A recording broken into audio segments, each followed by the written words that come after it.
Namuti na sa loob. Naku, pag sinalok ko maya yan. Bayton! Ay, swerte ngayon. Kanina huli namin, 80. Ngayon, no? Marami-rami na naman ang napasok sa lambat. Nagsikulit. Yun, no? Yan, namuti-muti na sa loob. Dagatalo-talo ng yellowfin at saka yellowfin.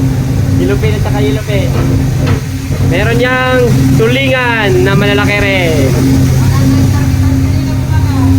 Ayun ang umaga, 80 lang. Ngayon, mag-100 na to.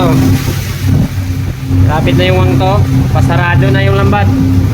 Pag nasarado na, wala na. Pera ka na. Gawin ka ng century tuna. Ayan, no? Ayan mga simangis daw. Lapit na yung lambat, masarado. Yan. Ayan lang kasi bibihis pa ako kasi aryada na.